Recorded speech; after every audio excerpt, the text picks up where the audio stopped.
Hey, what's up, guys? Welcome. The doctor is in, and we are back. We are wrapping up our playthrough of Banquet of the Golden Witch. Stream Elements is finally caught up. My cat has got a bit of the zoomies right now, so if you hear jingling in the background, that's what that is. Also, that was her. You could hear that.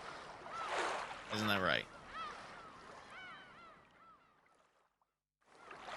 Alright, well. Yeah, so this is October 5th today. It is the second day of the Ushiromiya Family Conference on Rokujima. And considering everybody seems to die on October 5th, that's figured it fitting to be the finale for this particular this particular episode to be on October 5th.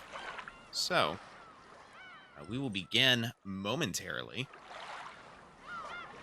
For those of you watching live, I have a poll going on in my Discord.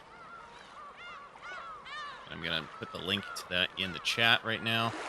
If you would like to join, the poll is regarding what game I stream next this October. The choices are Batman Arkham Asylum or Luigi's Mansion. You must agree to the rules of the Discord before you can see the poll. Once you have agreed to the rules, you'll be given the apprentice role, and that will allow you to see said poll and vote on which one, which one you would prefer to see.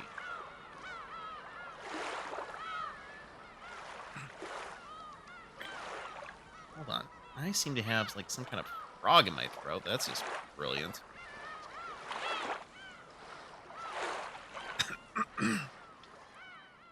Also, if I sound a little bit further away from the mic today, it's because I'm trying to push it out a bit farther away. Um, Sorry, I sound a bit quieter is because I'm trying to push the mic a bit farther away. Apparently, I'm peaking just a little bit more than I want to be, so hoping this resolves it. It is, however, at the expense of me being quieter. It is what it is.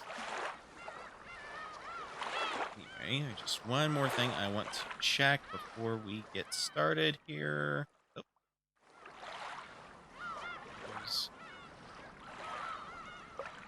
All right. With all that housekeeping out of the way, let us continue.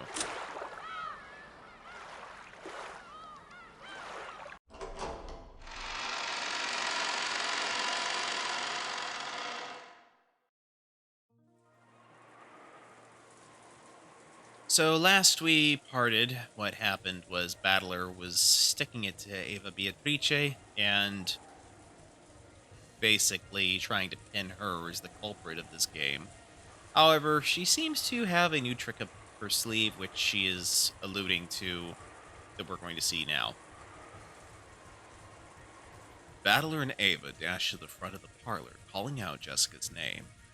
They were searching for Jessica because they had gone to the servant room, found Najo's corpse, and didn't know where Jessica was. So what's your point? What are you trying to say? You couldn't be... Oh no. Beata went pale. In other words, the move the evil witch was about to make was bad enough to make even Beata go pale. This time, I'll give you a fatal move that you won't be able to talk yourself out of. No, I'll make this move against all humans who support you. Listen carefully to my move. Stop it! That move is... Beato, stay back! I'll take it. Come on, you fake witch!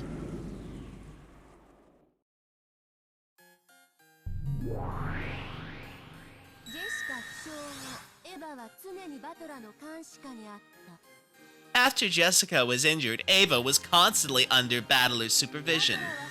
Battler is neither the culprit nor an accomplice. By this, we can establish a perfect alibi for Ava. What?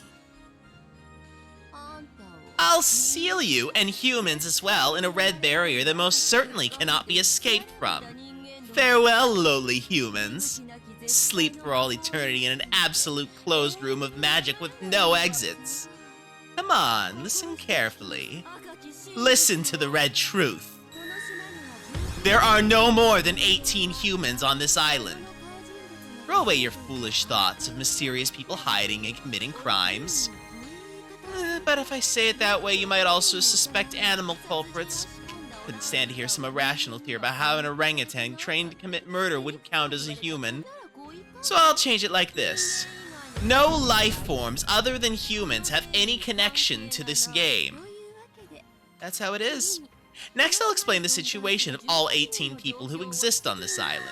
Kinzo is dead. Kraus is dead. Natsuhi is dead. Hideyoshi is dead. George is dead. Rudolph is dead. Kirie is dead. Rosa is dead. Maria is dead. Genji is dead. Shannon is dead. Kaden is dead. Goda is dead. Kumasawa is dead. Najo is dead. Those 15 are all dead. And Battler is alive. Ava is alive. Jessica is alive. That's everyone. All 18 of them. Which means that when the last victim Nanjo died, only 3 people, Battler, Ava, and Jessica, were alive, right? What did you say? Damn it, you don't mean... Ava was with you the whole time, so committing a crime was impossible for her. Of course, Battler-kun isn't the culprit. He wasn't forging an alibi for her, and he took the possibility that she was the culprit into account, watching over her actions carefully. No chance existed for her to do anything suspicious. In short, at the time of the crime, only Nanjo and Jessica were in the servant room. And I know what you're thinking. Your next move will be this, right? there's also a chance that Jessica is the culprit. But too bad, I'll slice it up in red before you try. Ushiromiya Jessica has not committed murder. She was not involved with Nanjo's murder.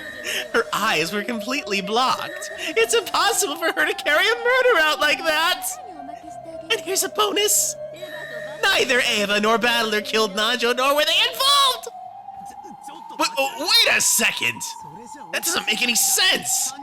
There were only 3 humans and a murder occurs, and none of those 3 were involved. That's insane.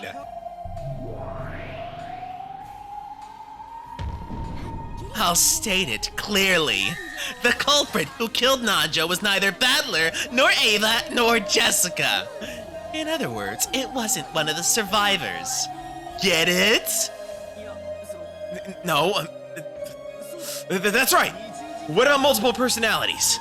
Just like how you were originally another personality of Aunt Ava's, let's say Jessica had another witch-like personality, which took the name of someone other than Jessica and killed Dr. Nanjo.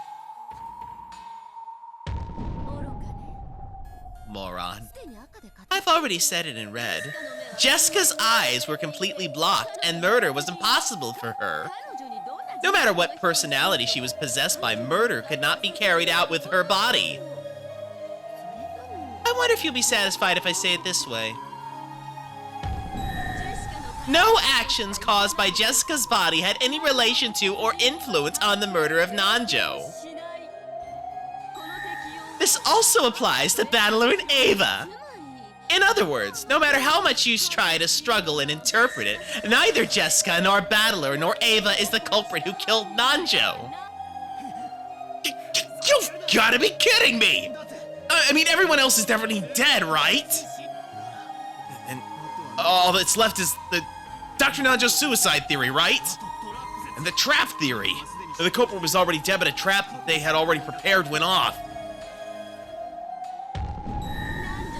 Nanjo's death was a homicide. Of course, it was with a direct method of murder, not a trap. They readied their weapon and killed him with it directly from the front at point-blank range. The culprit appeared openly before Nanjo's eyes, and as they both looked at each other's faces, the culprit killed him. But wait! There are only 3 survivors. You said in red that everyone else is dead. You basically confer the life or death status of all 18 people. Furthermore, the existence of the 19th person has already been denied in red. In other words, no one can exist except the 3 survivors. And yet a 4th person other than those 3 appeared before Dr. Nanjo? How can a person other than us appear and murder Dr. Nanjo when no 19th person exists? Insane! You're lying! You're lying with the red! The red only tells the truth. Isn't doubting that the same as betraying the honor of that witch who's behind you, shriveling up in fear of me and hiding behind your back? Damn it! Right now, I'll state it clearly. The one who appeared in front of Nanjo was me, a witch. The golden witch who can't be explained away with the 18 humans. Can you say that in red? Virgilia, Ronove, isn't there a contradiction in this situation? Is she really telling the truth with red? Yes. Her red truth is valid. What an elaborate and precise cornering. How should I make a move against her? Virgilia, aren't there any moves? I cannot think of anything. And you, Ronove! My apologies. However, in these last 1,000 years, I have never seen such an elaborately beautiful game board layout. Although it pains me to admit it, but it's beautiful. What a beautiful checkmate made in red. The witch's teacher and the demon button were both stunned, and an expression of ecstasy rose to their faces.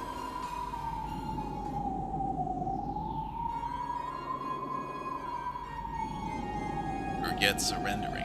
They were impressed at this perfect checkmate, which simply had to be admired.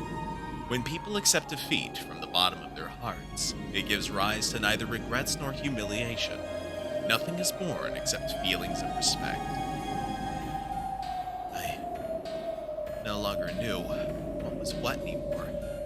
There were absolutely no weak points in her Red. She had said in Red that all of 15 people had died. She had said in Red that no people existed other than the 18.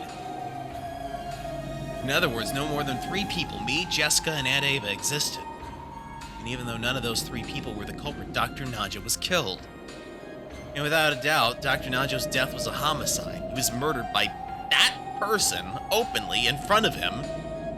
And she's saying that person is a witch? The culprit that killed Nanjo was not an animal or anything of the sort.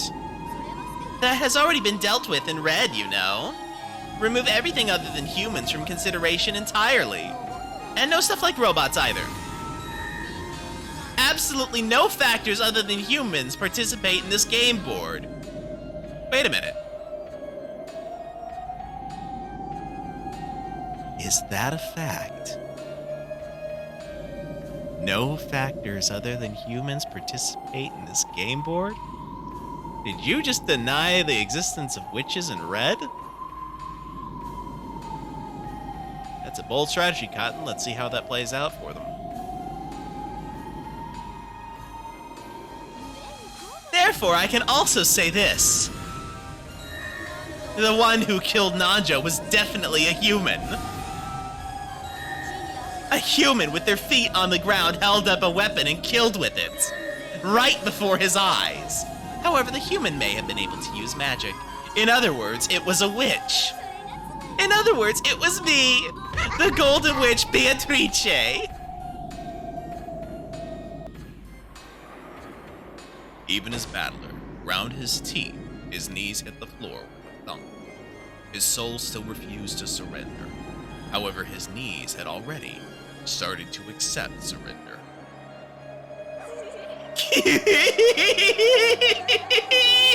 Oh, did you kneel? That's right, you're starting already to understand. One moment, I forgot one thing here.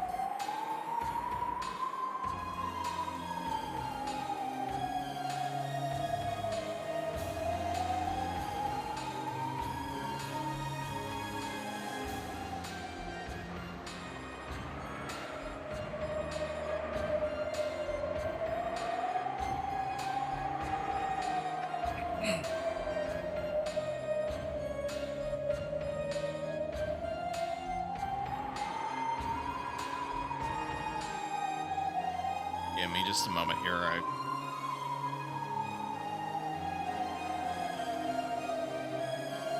gotta take care of something. There we go. Sorry about that. That's right, you're already starting to understand. The Golden Witch does exist. And that Golden Witch Beatrice is me. Come on, praise me. Now praise the resurrection of a true witch. Now praise the resurrection of the Golden Witch Beatrice. On the 9th twilight, the witch shall revive, and none shall be left alive.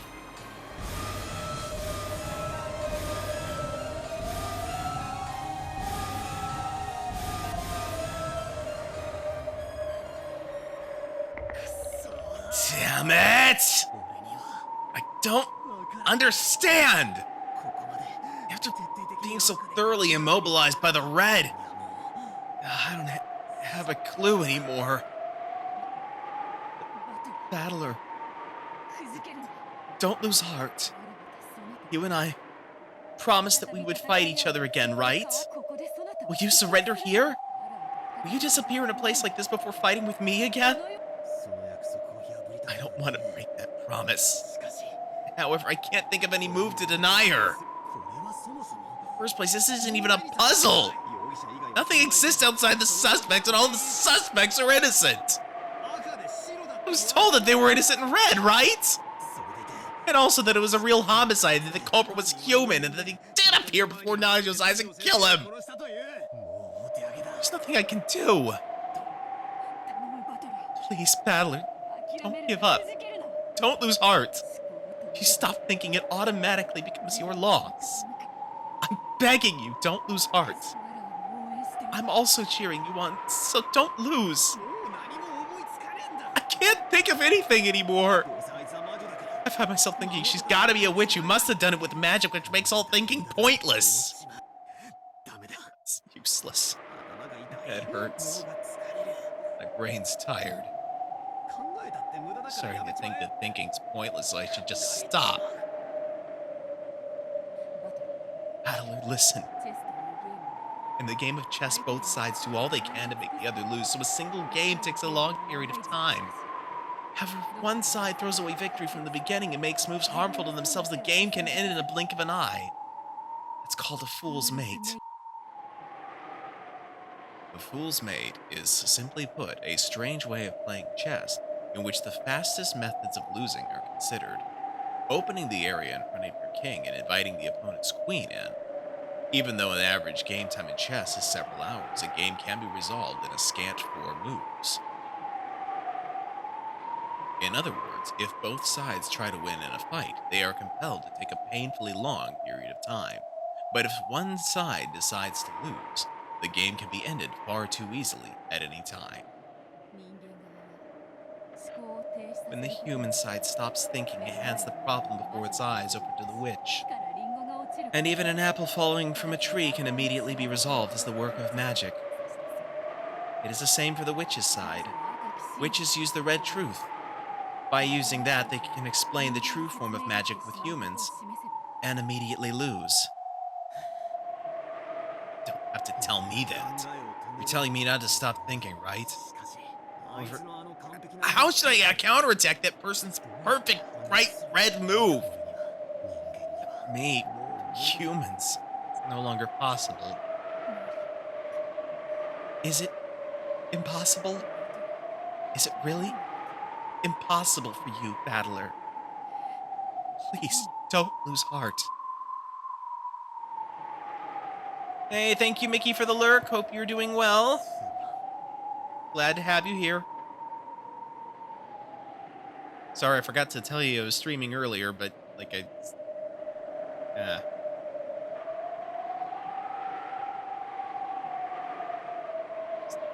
completely slipped my mind this time, somehow. Sorry. I've reached my limit. Battler scratched at the floor, crying heavily. Beata watched that with a distressed face. Then she stood up and spoke to the witch. I will make a move to count me as a counter to yours. Huh? I wonder just how you plan to cut up this perfect checkmate. How can this checkmate, one totally impossible for humans to break, be defeated by the likes of you? Beatrice, you don't mean to... Indeed. If a human cannot make a move, I will assault you with a move I can use precisely because I am a witch. A move you can use because you're a witch? What are you planning to do? I will use the red to deny witches. Beatrice! But lady... The teacher and the butler were both startled. I also immediately understood what it meant. To use the red that only witches can use. To use the red to deny witches. It was like using her own sword to slit her own throat. What? Hey, what are you saying? Deny witches with red? Quit talking like an idiot! If you do that, you won't get away unscathed either! You are not a witch, and I am not a witch either. The road to becoming a true witch is difficult, and I have much, much farther to go. Very well then. Right here, right now, there have never been any witches in the first place. I will strip this deception away myself. Aren't both of us real, obvious witches? Being able to use red is itself proof of witches. I don't know what the definition of a witch is to you, but if you think that you alone will be able to get away unscathed, then... How could I make such a mistake? I care not. What did you say? I never did manage to become a witch. I've done nothing more than finally begun walking down the road to becoming a true witch. If what I am right now is a witch, then I'm a false witch like you. One who's merely drunk on power. Rather than existing in that shabby form, I shall erase this form of mine along with you, without any regrets. Are you insane? Stop it! I still want to be a witch. I hate being human! Witch Sama, please return to your seat. Please receive the human size counter from your seat. What are you doing? Let go of me! Don't let that woman use red! Make her stop! Let me go! As the witch stood from her seat and tried to spring upon Beato, Ronove pressed down on both of her shoulders, forcing her back into the seat. And even after that, he didn't remove his hands from those shoulders. Denying witches was the same thing as denying magic. That included demons such as Ronove. However, instead of running away, Ronove chose to act as the facilitator for the game, and to carry out that duty for his master's sake. That's some loyalty right there, to accept his own death for the sake of his master. Beatrice, you have no regrets, right? That's my line. Sorry, teacher. Even though you taught me so much about fun magic and magic that brings happiness, I wasn't able to use it well at all. So I'll study from square one. Start over again. I'm truly sorry that you had to suffer for your stupid disciple's misconduct. I had a good disciple in the very end. Go, do what you believe in. I don't have a clue what you guys are talking about, but I do understand one thing, and I can say this. Beato, I don't know what you're trying to do, but stop trying to do it! You have no moves, but I have one. We let that move get away, she'll be revived as a witch in the truest sense, and this time she will control this whole island. All nightmares will be hers to do with as she pleases, and this island will fall into the deepest hell of the evil witch's repeating delusions for all eternity. Can you permit that? Don't you care if your dear relatives are toyed with for all eternity in that witch's nightmare? Still, you shouldn't have to sacrifice yourself. This is a game between me and her. You shouldn't have to make your move and sacrifice yourself. I'll think of something. I'll surely think of a miraculous move. So don't rush into it. Ah, damn it! I'll definitely think of one, so don't rush into it! This game is cruel. The time limit for your consideration has already run out. I'm now the only one who can do it. Calm yourself, battler. I'll defeat her. I'll defeat that cruel witch with my own hands. But wait! Beato! Stop it! Quit it! There's absolutely no need for you to sacrifice yourself! Weren't you fighting to deny me? Strange person.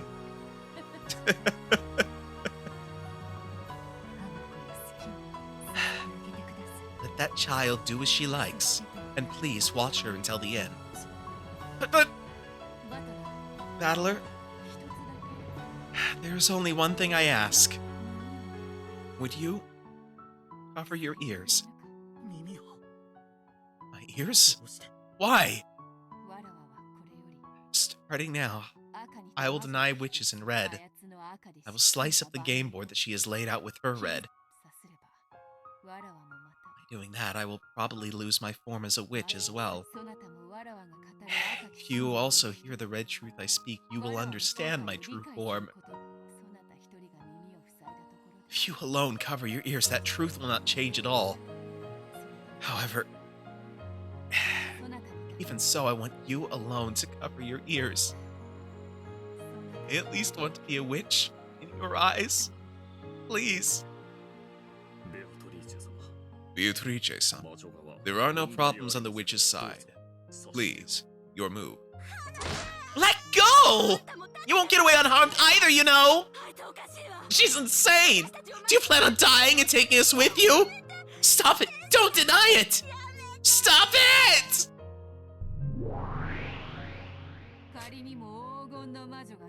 How unsightly for a golden witch. Okay, are you ready? I will remove your check in Battler's stead. What happened on the chessboard where 15 died and only 3 remained? Starting now, I will expose it in red. With that red truth, I will pierce and kill both fake witches.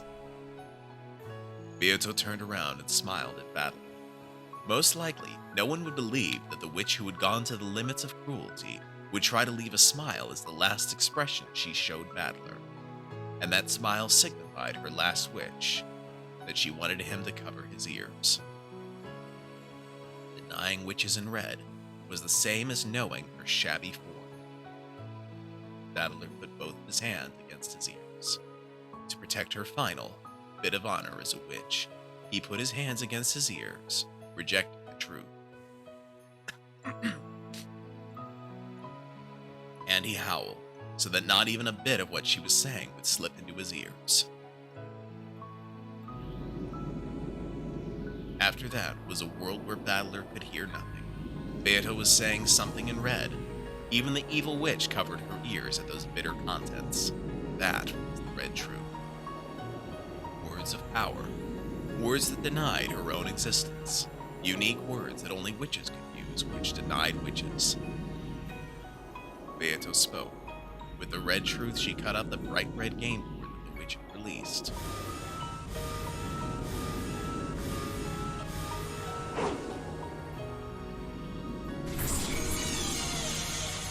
She explained difficult problems that could not be solved by humans, with moves that could only be solved by witches, and began cornering the witch.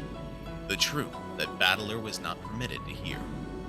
If Battler had broken his promise and sneakily eavesdropped, in an instant, Battler would probably have been able to become the victor in his game with Beato.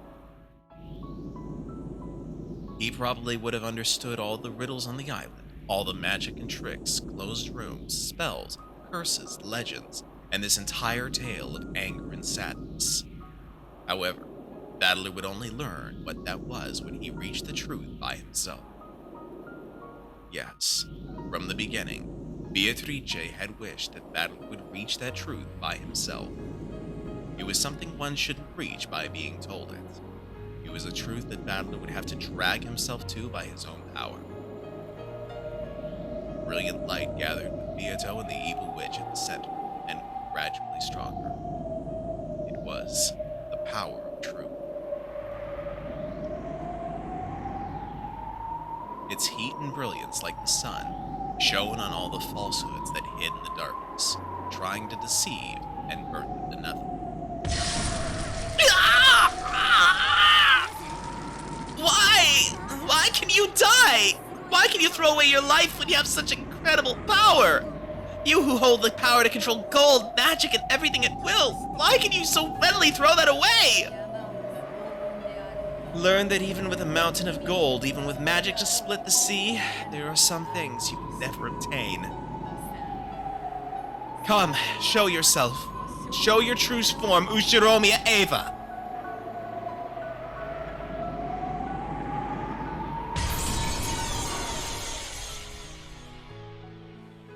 When the sun exploded and blew everything away, Eva could be seen there holding a gun. You're the culprit, Aunt Eva.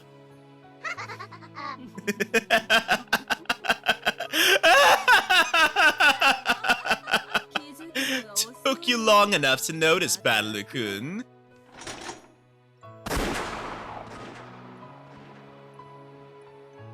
Without any hesitation or mercy, Eva raised her gun and pulled the trigger. As an explosive sound rang out, Battler's heart was shot through, and he fell to the floor. After going into convulsions for a short time with blood dripping from his mouth, Battler died. Hello, we've got obituaries, guys. Yeah. There is Ushiromiya Batra, shot and killed by Ushiromiya Eva inside the mansion. The murder weapon was a sawed-off rifle from Kinzo's collection. Jessica lost her eyesight. There was only her and Battler, wolves and sheep puzzle. But in his last moments, he realized without a doubt that she was a murderer. And not just for killing him. There have been many murders. There have been many murders, and I don't have a clue how they were carried out. However, when my ears recovered, Beato exposed all of them with the red, blasting away all magic. In other words, even though I didn't understand it, is that nothing more or less than proof that magic can all be explained with humans? Beato made me cover my ears, so I myself don't know the whole truth. However, now that it's been denied in red, I can see one fact which is extremely unfair for us, that it is possible to deny all magic. So in other words, no, I must not think of that. If I do, then the time I spent covering my ears will be made pointless. I'm gonna regret, I can only regret my own actions.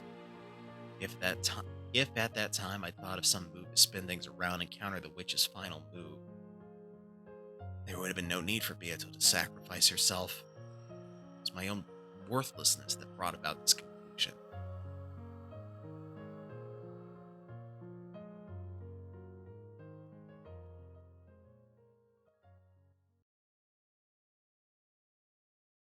Even though it was a pitch black world where nothing could be seen, for some reason I felt Beato's presence right next to me.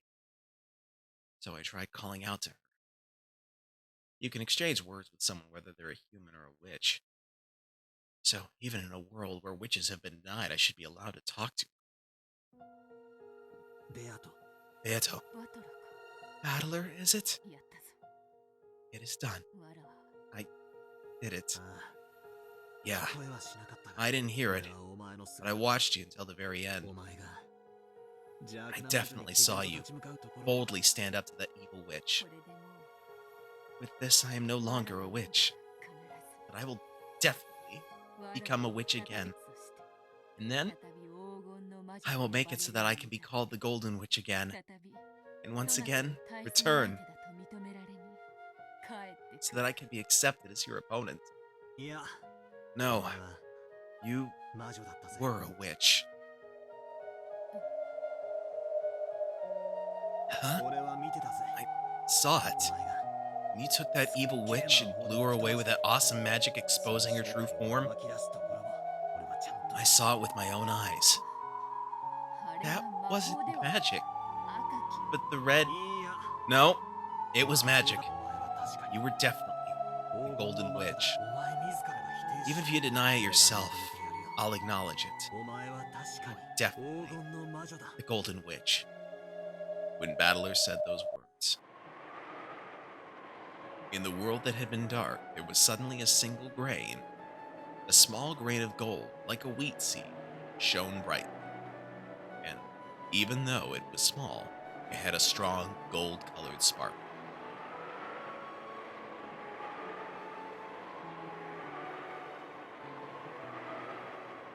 Then it shone on the two of them, sitting with their backs together.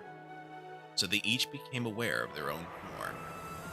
They did not exist only as consciousness. They became aware that they had bodies and definitely existed. No, perhaps we should say that they had each been given an existence called body. When Battler looked at his own form, he wasn't that surprised. But when Beato looked at her own form, she was a little startled. From Battler's perspective, she looked just like normal, but for a short while she was surprised by that form. これは What どういう is こと going だ on? あの光の粒の輝きが The sparkle from that grain of light is slowly getting stronger. That grain of wheat was no longer simply gold colored, but was like the light of the sun. Then it softly began to approach Beato's chest. When that grain of the sun was sucked inside her chest,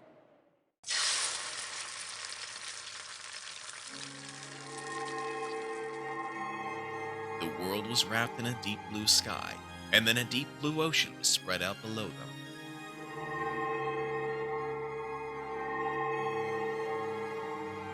An island rose up, trees sprouted and created a forest, walls surrounded us and ceilings swallowed us, and was adorned by more and more things, made it be like the hall in the Ushiromiya mansion. In the middle of the fantastical hall were many golden butterflies beat their wings. Many tables were set up with white tablecloths like it was a party. Beautiful cooking and fruits were set out. And over there were a great many shapes. Was everyone talking together and smiling? Everyone? There was Dad and Kirie-san, Uncle Kraus, Aunt Natsuki, and Aunt Rosa, and of course even Aunt Ava and Uncle Hideyoshi. George, Aniki, Jessica, Maria. Wait. Even Shannon-chan, Kanen-kun, Goda-san, and Kumasawa-san are here. Everyone was at the party, clapping their hands and celebrating our return.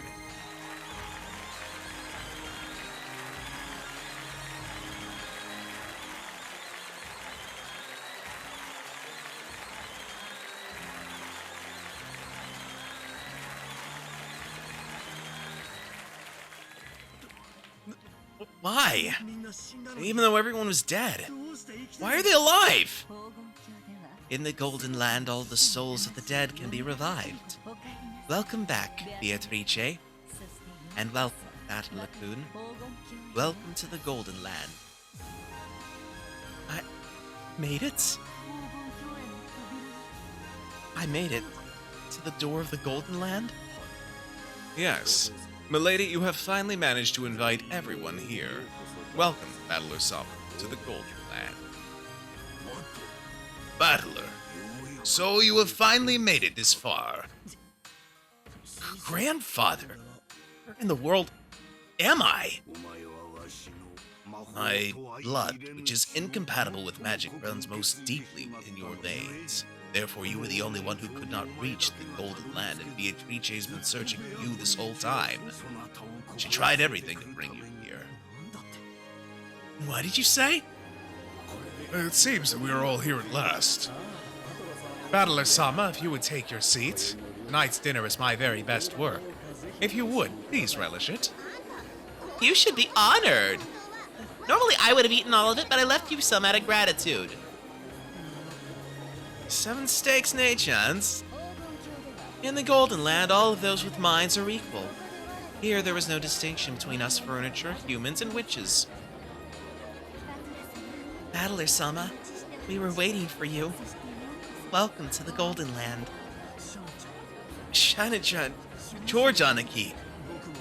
I still feel like this might be a dream. We should have died. But I'm alive. And everyone is here and happy. I can't believe it. That's right, this place must be a dream world. So it must be a dream that George is acting so friendly with a maid girl. Ah! Did you give it a rest, Ava? Now you gotta stay quiet and bless the 2 youngins. Golden Land's a city of bliss. We should never quarrel here. Here, any people are free to love each other. No one needs to hesitate over it. Jessica-chan, Kanen-kun, you look so wonderful. I'm jealous. Hey, Battler, I'm a little, Battler-sama, welcome. Welcome home. Jessica was probably embarrassed because she was holding hands with Kanen-kun. Kanen-kun wanted to act humbly like a servant and bow, but since neither of them could let go of the other's hand, he couldn't do it well, and the whole scene looked fairly comical. with a servant child? You can't, or Jessica cannot do such a thing. It's hardly a big deal, correct? Let her at least choose the person she likes. She can't. Ah, Jessica! You can't either, George! As Aunt Natsuki and Aunt Ava hugged each other, as Aunt Natsuki and Aunt Ava hugged each other, they cried tears of regret for their adorable children. Even though they had always been at odds, it was a very bizarre scene. It isn't really a problem, right? It doesn't matter who likes whom. That's right. It's proof that a parent's too attached to their child. Battler, no matter what kind of woman you bring home, I'll give her a warm welcome, okay? Don't you dare introduce her to this man, okay? He'll get his hands on her immediately.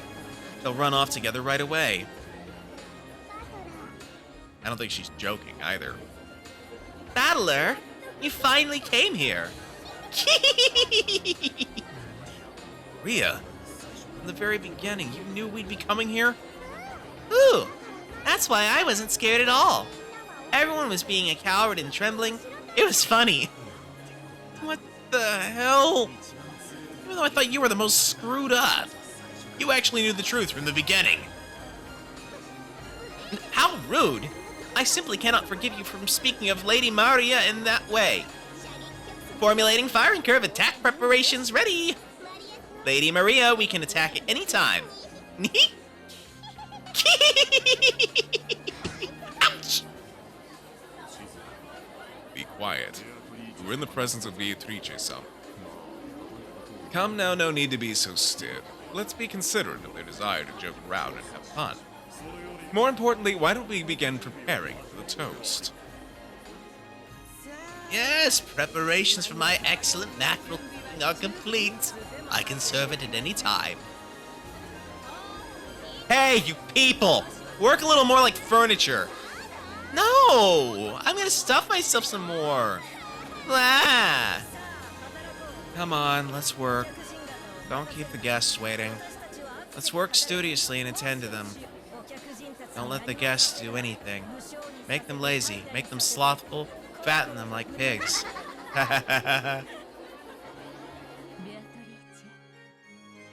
Beatrice, Battler-kun, this way. Grandfather and Virgilia were standing on the landing at the top of the staircase beckoning to us. Beata and I turned our heads to see what was going on and climbed the stairs together. From the hall, it looked like a very high stage. A small table had been set up there, as well as a piece of parchment and an old-fashioned quill pen. I saw that strange magical characters in Japanese were written side by side. Below it, many names were written. There were 17 of them. Grandfather was the first, and everyone's names had been signed all over it. The people who arrived at the Golden Land probably signed this one after another. Battler, now that you are here, everyone is gathered. Listen carefully. The Golden Land is not a world supported by the power of magic alone. The cooperation of approval of all humans who receive happiness here is required. For that sake, we must gather the signatures of everyone here. Last time, the door to the Golden Land was finally opened, but you refused to sign. Although you probably don't remember it, because you refused to sign, this world was once again sealed in darkness. Just hearing it like that, it kind of sounds like I'm the only stubborn one, and I've been a bother to everyone in various ways. That's because your stubbornness is the real deal. It seems you receive more than just blood from Kinzo. Beato laughed amiably. I should have felt like she was making fun of me, but without thinking, I went along with her, smiling and laughing. Magic is a miracle. Miracles cannot be made complete unless everyone believes. And when you believed in the end, this miracle, the Golden Land, was completed. Looks like I've been a real pain. So, what should I do? First, sign here. Then, Beatrice, you sign here. Quill pens are pretty hard to use, huh? Whoa! Shot! You klutz. Shooting ink is a bad omen. Can't you at least write your name quickly? Your pen's wriggling all over the place like a worm. You should talk! Don't write it in katakana! Oh, we've got some tips here, I think. What's going on? Grimoire, katakana. Katakana is one of the phonetic scripts used in Japanese writing. One of its uses being to write foreign words. Hold on.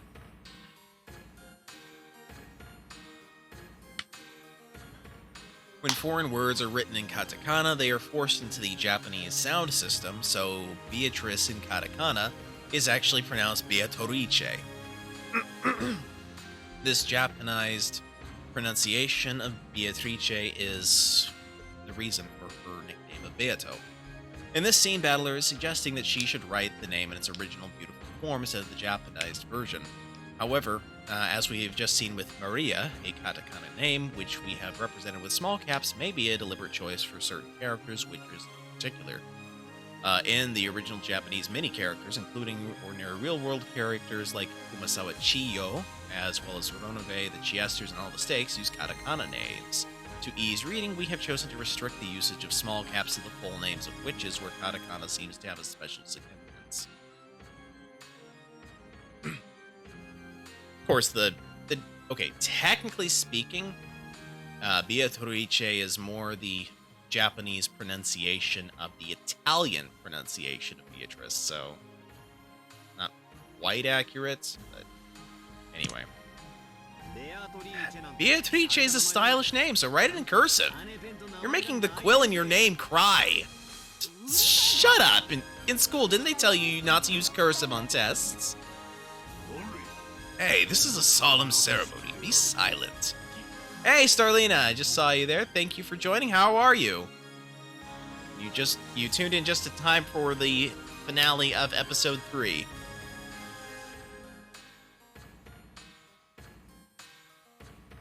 Where was I? Very well. We have gathered the 2 signatures as well as the form for the covenant. Both of you, your oath, please. Well as can be, and how am I? I am doing well. I'm actually kind of excited that today is the day that I was able to wrap this one up. Also, just double checking for those of you who may be lurking. If you join my Discord, there is a poll going on right now. If you agree to the rules, you can vote on the game that I stream the Wednesday after today. The choices are Batman Arkham Asylum and Luigi's Mansion. Looks like Luigi's Mansion was in the lead last I checked, so if you've got a hankering for one or the other, go ahead and add your vote, and that will be the one I stream next Wednesday. Sunday I'll be doing Earthbound again.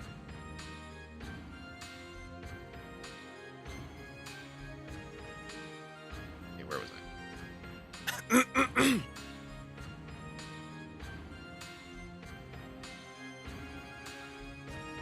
Excuse me. We'll start with Beatrice. Put your hands on the covenant and take the oath.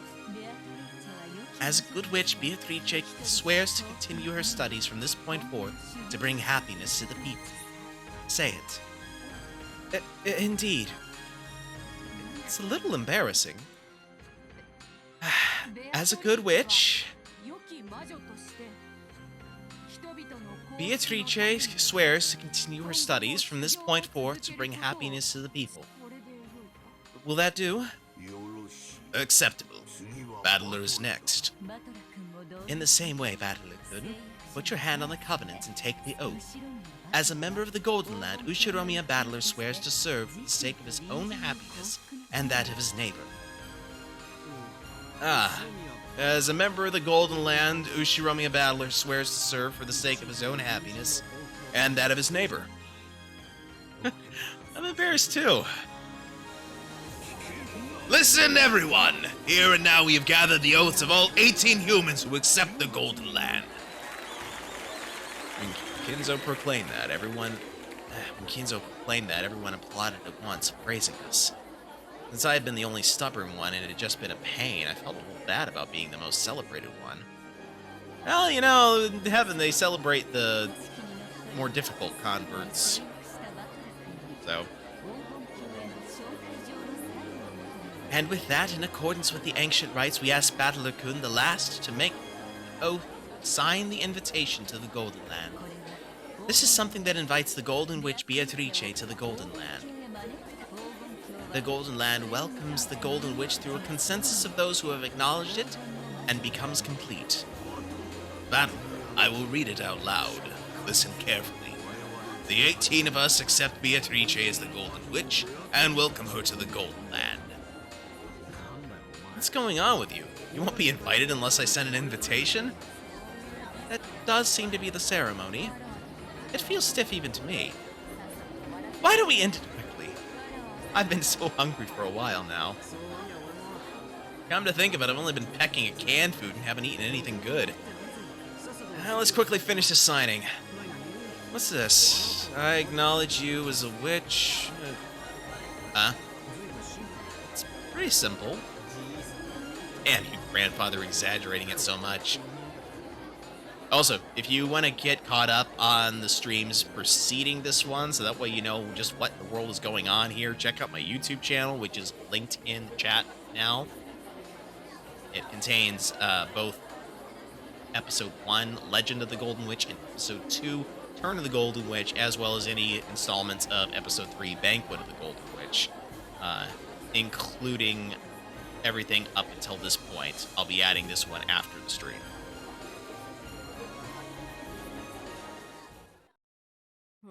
Come on quickly.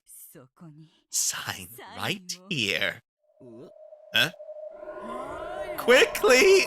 Sign! With slightly weird and uncomfortable smiles, the two of them started demanding that I sign.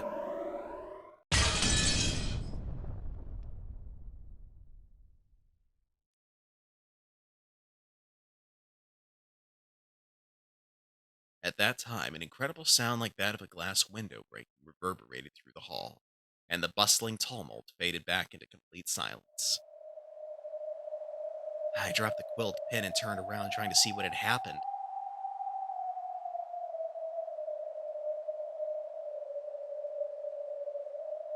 When I did, where had she come from? A human who clearly hadn't been there a short while ago was in the very center of the hall, looking up at us. Who's that? Girl? Probably about the same age as Jessica and me. They didn't know that face. None of the other people here knew that face either. Who are you? Who is this? Where did you come from? Those without invitations are not needed at my party. Servants, kick her out. As you command. Surround her.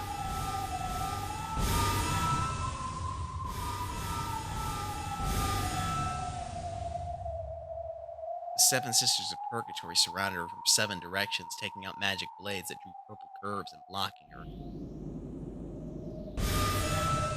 And from out of nowhere, shuffling goat-head servants appeared in great numbers surrounding that girl. On top of that, the Chiester sisters stood in front of Beato like a wall, readying a golden bow and pulling back the bowstring.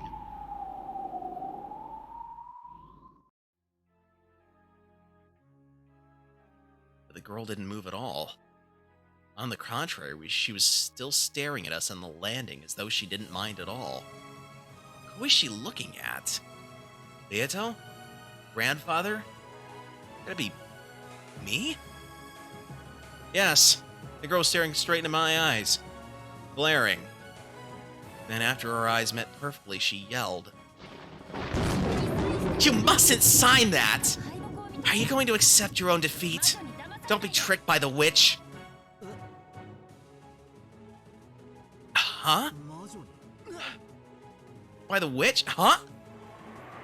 And that time, something incredibly strong lifted me by the nape of my neck. What's going on? After being made to turn around behind me, I saw Virgilia with an eerie smile on her face and the muscular forms of goat monsters. The goat monster that looked about 2 meters tall was grabbing me with an arm as thick as a log. There's no need to listen to an uninvited guest. Come on, offer your signature as well. On this written oath, Ushiromia, a battler, acknowledges the existence of witches. Come now, sign the written oath. Ow! Damn it, let go! As the goat monsters held me down with the power of a vice, they forced me to grab the quilt pin. I couldn't even touch the floor with my feet, much less resist. Battler, why are you resisting? Weren't you just about to sign willingly? Don't change your mind now after all that, okay? Didn't you think for an instant that it might be okay to acknowledge witches? You thought that, right?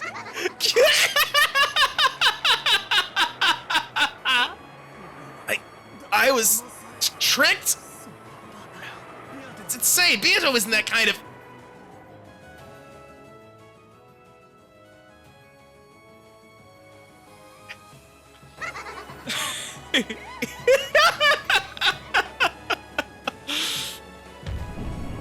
Sorry, Battler, I am that kind of person. It's useless now. It looks like sentimental sob stories don't suit me.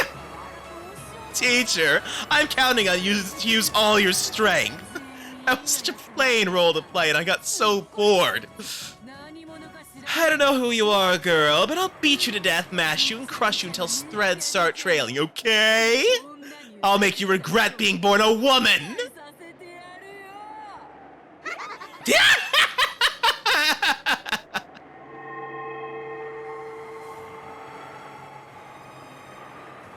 As Beato waved her gold pipe, the massive chandelier hanging in the hall was electrocuted, and from that a terrible purple thunderbolt fell.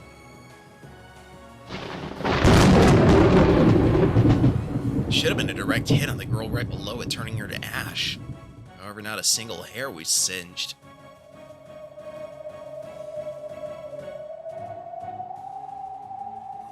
Oh? So your sudden appearance here wasn't just a fluke. Tell me, state your name. I don't have any name to give you. More importantly... You idiot! How long are you gonna be tricked? You softy. Figure it out already. This is all the witch's trap. Those words were aimed at me. This is all the witch's trap, she says? That can't be. Beato reformed and swore to become a good witch. Beato! All this is about traps. It's a lie, right? Please, tell me it's a lie. Sorry, Battler. It was pretty fun. Sure, I just did what teacher told me, but look how great it turned out. Apparently, if you start out all hostile and needlessly brutal, then turn incompetent and soft at just the right moment, you could spark a huge bump on your affection meter, right? I've heard villains who start all lovey-dovey and then freak the shit out are all the rage these days, right? Even I've studied a bunch of those manga, anime, and galge that have been so popular lately, you see? And for you, just as expected, it was tears, please, and you're down. Idiot! What a truly simple person. I call this the North Wind and the Sun strategy.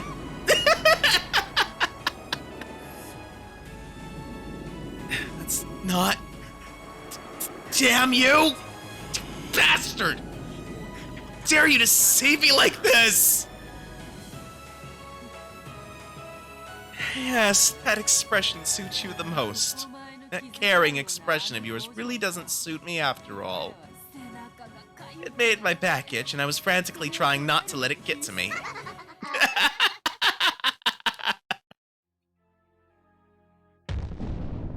Too bad witches never reform.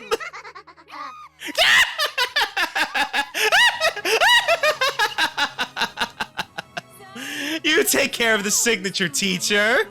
This uninvited guest is my prey. Come, you can no longer refuse to sign. Come on, look. Sign it and offer your body, your mind, and your soul. When Virgilia lifted her chin as a signal, the goat monsters with an even more vice-like power forced my arm to approach the parchment. Ow, ow, ow. Oh, these guys are trying to make me sign it even if it breaks my arm.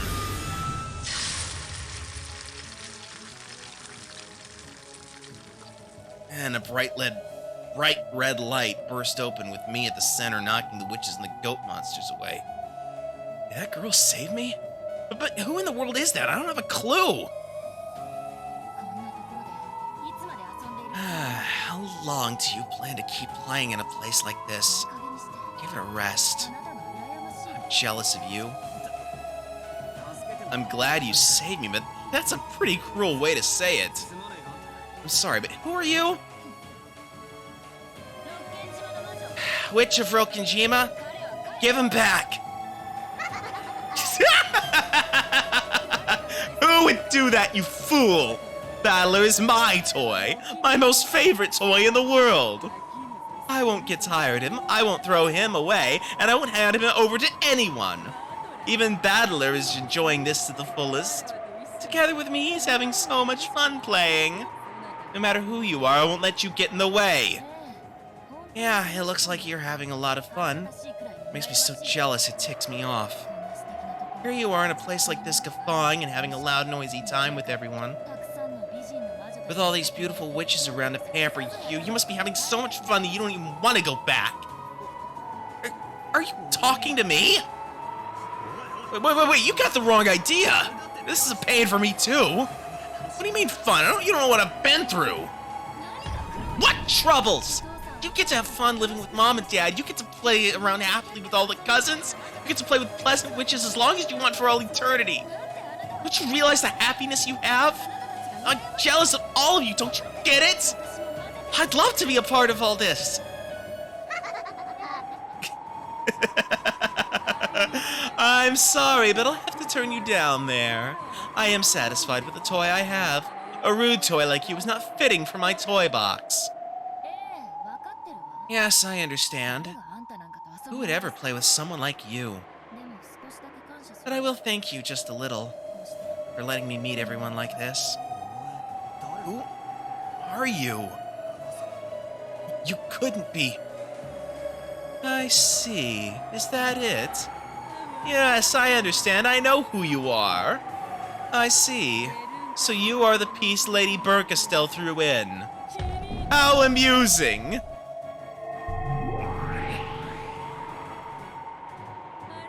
Why don't I formally invite you to my party? I'll welcome you fully. Along with Battler, I'll play nicely, break you, kill you, crush you, turn you to ash, mix you with bread dough, and bake you till you're fluffy.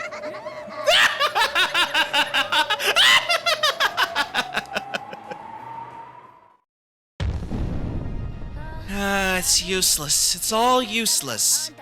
You can't do that. On the Rokenjima of 1986, I'll expose everything that happened to the light of day. I'll show you that before the truth, you're like an icicle scared of the upcoming spring.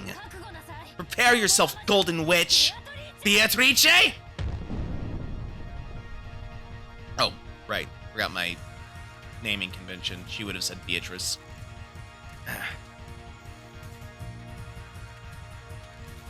Okay, that is the end of the episode proper. We'll be getting to the tea party shortly after this, once the credits roll. I am going to get up and stretch for a bit. However, in lieu of my usual be right back screen, I'm just going to let the credits roll out. So, be right back.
Okay, we're back. Alright, so now that the episode proper is complete, we will move on to the episode's tea party and then the question mark entry.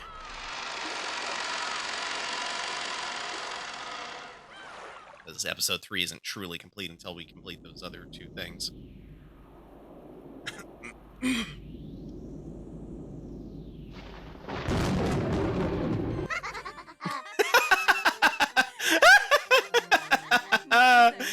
I never expected Lady Burkestell's piece to barge in at the very end. I searched all over the place for a piece fitting for a game with you. I was sure you'd like it. What's with that piece? Who was that person? Who was it?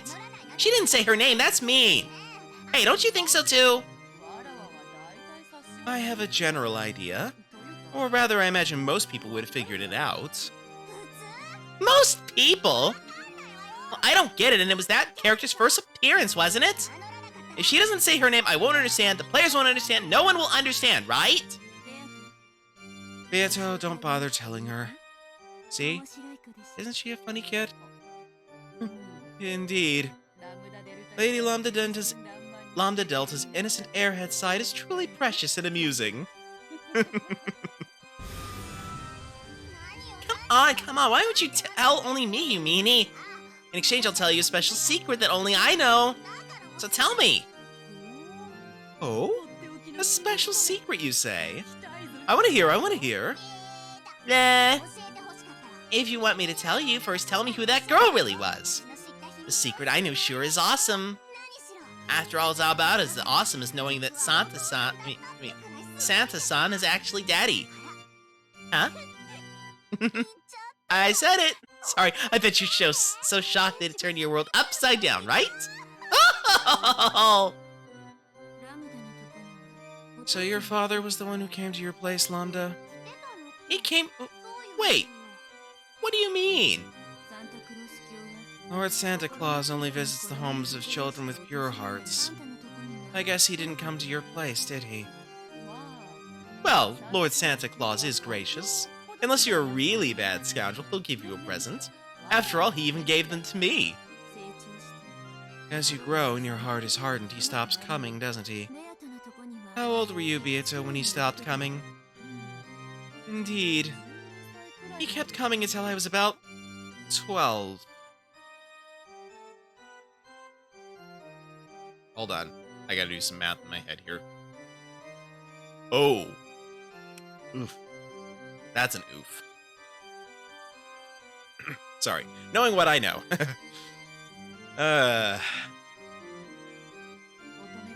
When my maiden's heart awoke, I quickly got somewhat embarrassed about Lord Santa coming. After I wrote, "Thanks for everything, that's enough, so make sure you splurge on the last set of presents," he stopped coming. Oh, and I was looking forward to it too. How old were you when he stopped coming, Lady Burnkestelle?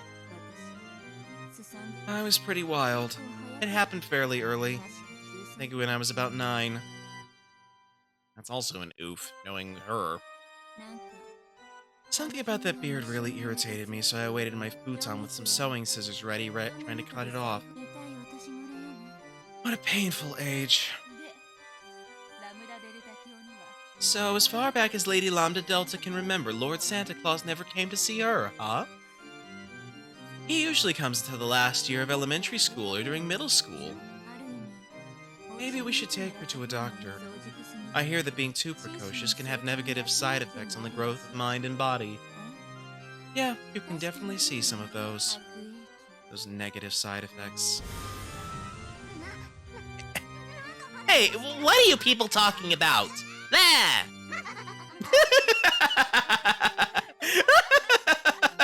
It truly is boisterous when 3 witches gather. If you're talking about a secret on that level, I doubt this will be worth listening to. Can I go now? I have to get ready for the next game. Hey, wait a sec! Tell me who that woman really was!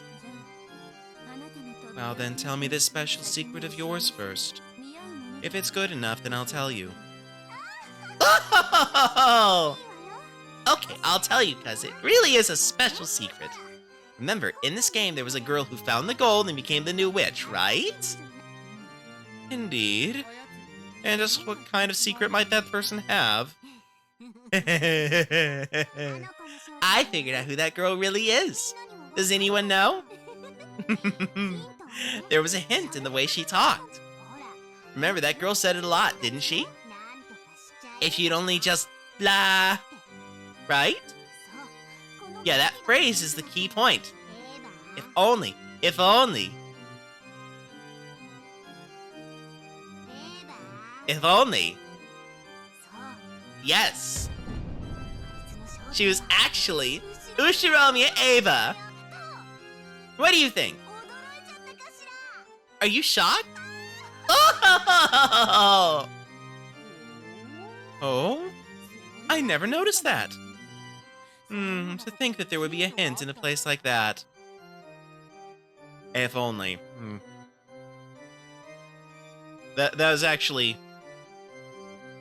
kind of clever, considering that the original dialogue for "If only you just give up and die" was actually "If only you'd bite your belly button and die," which ends with the sound "eba."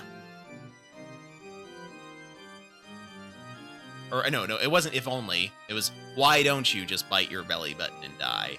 The manga actually had it translated as "Bite, give up and die forever." Give up and die forever, die forever. Yeah.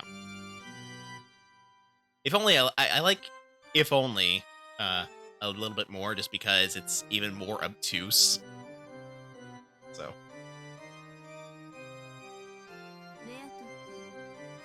You're a real good sport, Beato. This kid tends to get full of herself, so try not to overdo it. See you. I'm leaving. But wait! It's not fair if you just listen to my secret and don't tell me yours. Tell me who she really was. Your secret was so amazing that mine just wouldn't match up. So in exchange, I'll teach you a special secret. I'll tell you the name of the culprit in this game called Higurashi no Naku Koroni. Ah! Don't say it! I'm still playing it!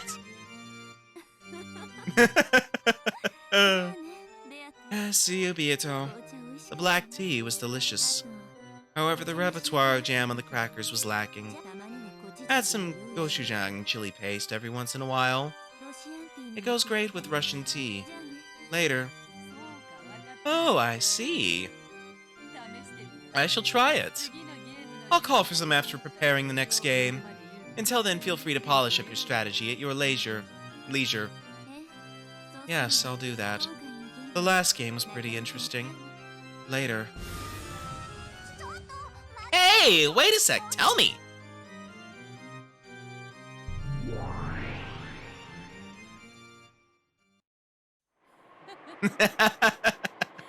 My, you two really are close. Yes, that's right. Oh, I really like you, Berncastel. You could even say I love you. I want to gouge out your eyes so you can see no one other than me. Oh, that would be so wonderful. It'd be great to dunk them in black tea. Think that you'd be so entranced, Lady Lambda Delta. I have a serious responsibility. Still, this last game really was close. I was a breath away from getting battler. Beato, can I ask you something? What is it? I won't tell you that girl's name. When are you going to stop fooling around? Are you even trying to win? Lambda Delta threatened her with a low voice that she had never used in front of Berncastel. It completely blew away the calm atmosphere that had been there until a moment ago. You know, I'm supporting you because you're supposed to be a witch who can win against Berncastel. If you don't have the power to win against her, then I'll abandon you right away, okay? Harsh of you. What about me dissatisfies you? As you know, my game board is perfect. Lady Berncastel will never be able to win. Yes, that's right. Your board truly is impressive. It truly is an impressive and perfect game board that Berncastel definitely won't be able to win in, not even after 100 years. Or even 1,000 years. That's why I made you a witch in exchange for letting me borrow it. If I stop being your guardian, you'll immediately go back to being a human. Make sure you don't forget that no matter how much incredible magical power you hold, you are nothing more than a temporary witch. I understand.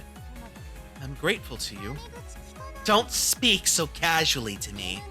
I'll forgive that when Burkestel's around, but not when she isn't. I'll bet you started to forget how much you owe me. That is not so. Ah, you really are disgusting. Go ahead and talk the way you usually do. But be mindful of what you say. I have surprisingly short temper, you see. Indeed. Let's get back to what we were discussing. Your game board truly is perfect. You should be able to defeat Burkestel without any trouble. But that kid won't surrender easily. She'll challenge you over and over. That is no problem. It's been certified by you, Lady Lambda Delta. My game board is perfect. Yes, that's right, it's perfect. But are you, the player, perfect as well? What do you mean by that? What do I mean? That's what I want to hear. You play around a lot in your game. Sometimes that ends up confusing Burkestel, so at first I thought it was some special strategy of yours. I get the feeling that's not quite true. Rather than toying with the opponent in a match you can win, you don't actually care whether you win or lose, right? Ridiculous. How could that be? You know what? Your role is to make Burkestel surrender. In other words, that means being the victor in this game for all eternity. As long as you keep trying to become the victor with certainty, then I'll give you my power as the Witch of Certainty. However, if you fight in a way that doesn't eliminate any possibility of your loss, that's a different story. Of course, this is a game. Mrs. Lady Burkestel will lose when I win. I will sometimes lose when she wins. The possibility of loss always exists. Therefore, I will... This is why you're useless. There's no need for you to be a game board. You just have to be a birdcage that I can lock Burkestel up here for all eternity. What's the role of a birdcage? Making certain the little bird inside never escapes. What's a birdcage worth if it has cracks and sometimes lets a bird out? Of course, games exist for the purpose of winning, and it is impossible for me to lose. Therefore, I will continue to win. As you wish, for all eternity. Good answer. That'll be fine. I'll allow you to play around and use fakes as part of your tactics. It ended up being useful during parts of this round. But you know what? If you make a move hoping for anything else other than victory, make sure you're prepared for something amazing, okay? I will not do such a thing. I swear it. Because originally, you weren't even a witch, and at any time, I'll remind you what a truly shabby creature you were. If you betray my expectations, that is. As soon as you do, you can look forward to a fun punishment game. In the world of billions of fragments, I'll send you into the most miserable one and seal you there. You were already miserable to start with. There's gonna be some really miserable fragments out there for the picking.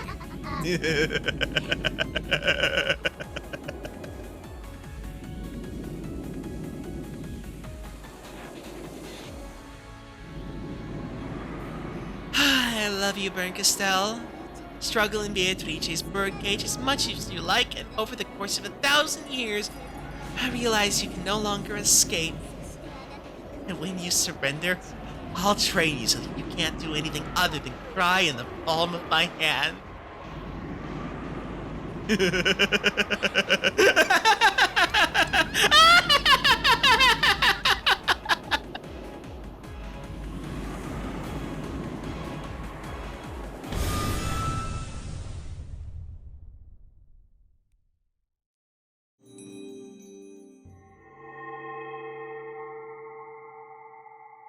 Okay, so that's a tea party. Now on to the question marks.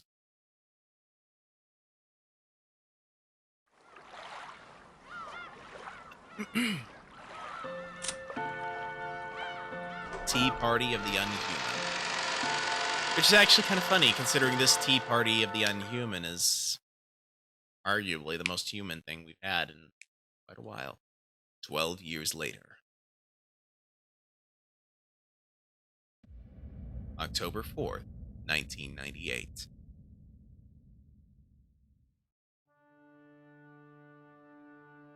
A monotonous electronic sound kept on repeating. The room was colored with hygienic tones, in other words, an emotionless white. It was a room at a certain university hospital. Neither her doctors nor the person herself had any doubts that this room, which had a price so high that no commoner could afford to spend a single night there, would be the last room she ever saw.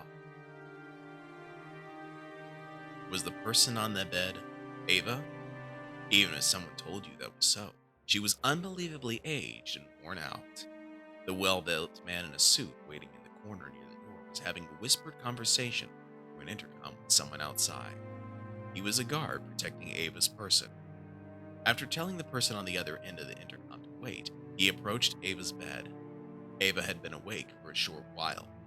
However, she stared at a single point in empty space as though her mind was not in the same place. Angie-san has arrived in the lobby a little low. Should we let her pass? For a long time, Ava didn't answer. However, bit by bit, her eyes began to regain their focus, and she gave a small nod, indicating that she didn't mind if they called Ange.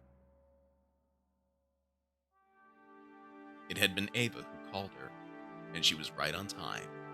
By this point, Ava would refuse anyone who wanted a meeting without an appointment. Give me just a moment, I need some more water here.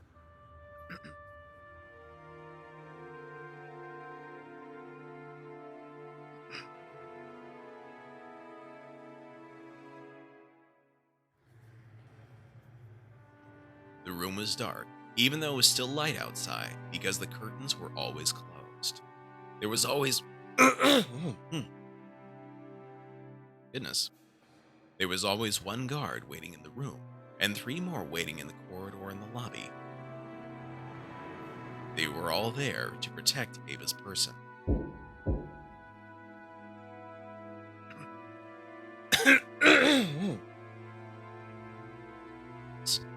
Eventually, there was the sound of a knock. Also, there was a message from the intercom. The guest's body check had been completed with no problems.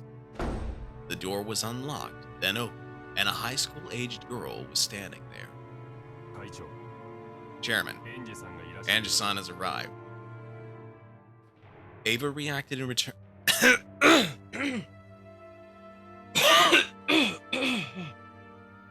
Goodness.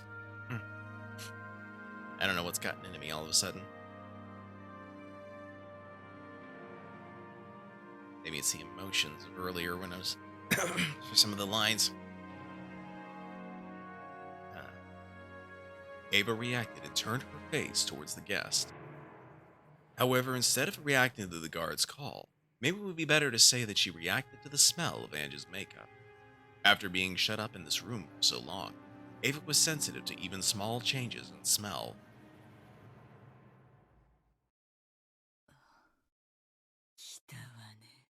So you came, Ange. Oh, hello. Character introductions. Ushiromiya Ange, Rudolph and Kyrie's daughter, Battler's younger half-sister.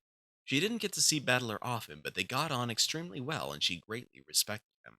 Since she was absent due to illness during the family conference, she always survives in solitude. Unfortunately, she has become emotionally disturbed, always carries a huge amount of cash with her, and has the bad habit of throwing it around to make sure she never has to wait.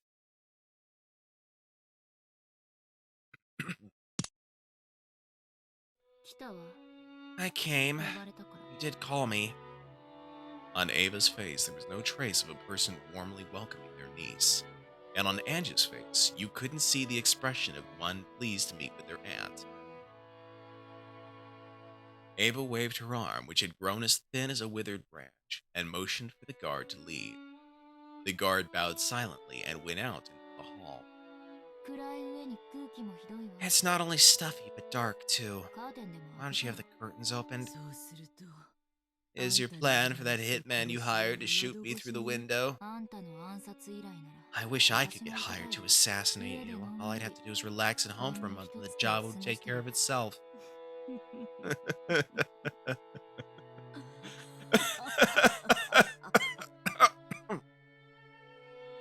The discussion was quite morbid for an aunt and niece. However, they didn't look like they were joking. At the very least, Ava believed that someone was after her life. All the Ushiromiya family's massive fortune had come into the possession of Ushiromiya Ava. It was said that this fortune also included the 10 tons of hidden gold Ushiromiya Kinzo was rumored to have hidden. While this vast wealth lay in Ava's cunning, sly, and suspicious hands, no one was able to complain. But it was rumored that as soon as it was passed on to Ange, who was no more than a young girl, certain people were plotting to snatch it away. By now, Ava and Ange were Kinzo's only descendants. If Ava died, all of the wealth would go to Ange.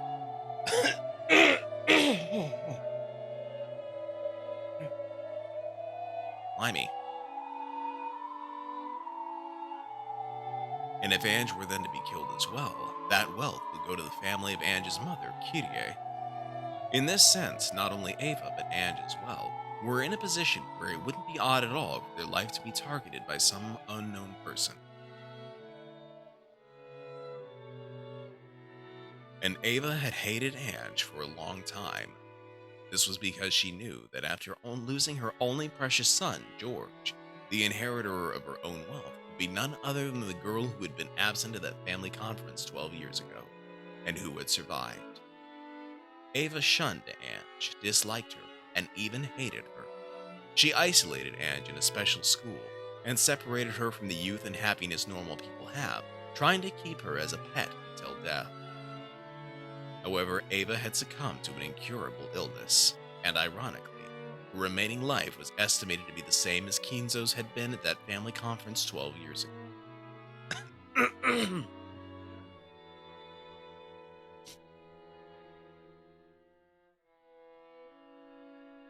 Both Ava and Ange hated each other. Even though they were each other's last blood relatives, they hated each other so much that they hoped the other would die quickly. And why did you go to all the trouble of calling for me? I don't have much time left. These quack doctors still can't detect any of the poison that's filling me up. I know. I'm sure it's some secret assassination drug used by those Soviet KGBs. Oh, I'm gonna be killed. I'm gonna be killed. Isn't that great? Very soon I will die, which will surely be quite a load off your back. What a pitiable person. This always happened. They immediately deviated from the main topic, distorting it into a more unsettling discussion. Ava, who was absolutely paranoid, believed that someone was always after her life. And in actual fact, after inheriting the vast wealth of the Ushiromiya family, she had used wild methods just like Kinzo had done in the past, repeatedly making any money by any means necessary and creating many enemies along the way. With a massive supply of capital, she had plotted to aggressively buy businesses that were starting to have rapid growth, making them buy it back at a high price under the guise of reconciliation. Ironically, it was the same type of action that her husband's company had been hit with 12 years ago. She had repeated this constantly for 12 years. She had also earned a lot of hatred. If her husband had heard of this from beyond the grave, he might have defended her, saying that the loneliness from losing her family fueled her actions.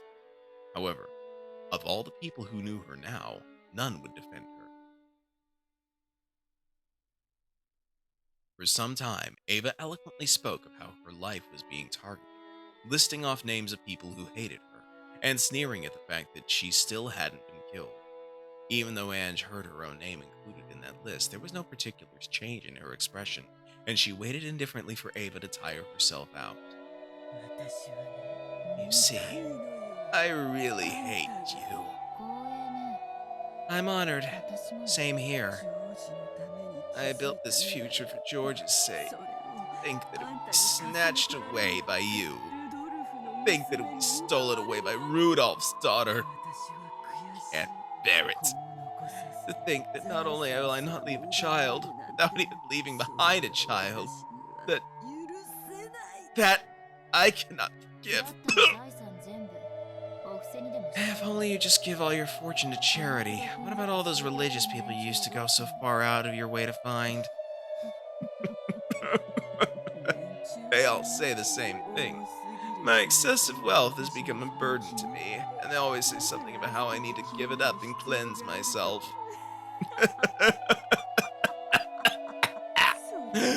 Then I thought of something.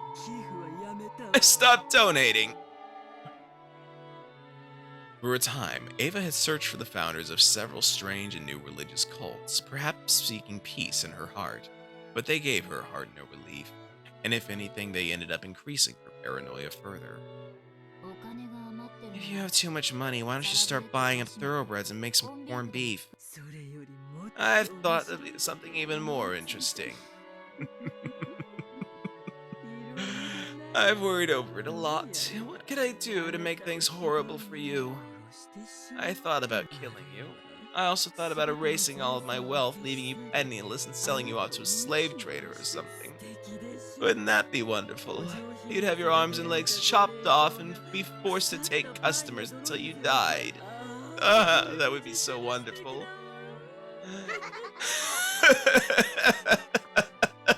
楽しい Is this fun for you?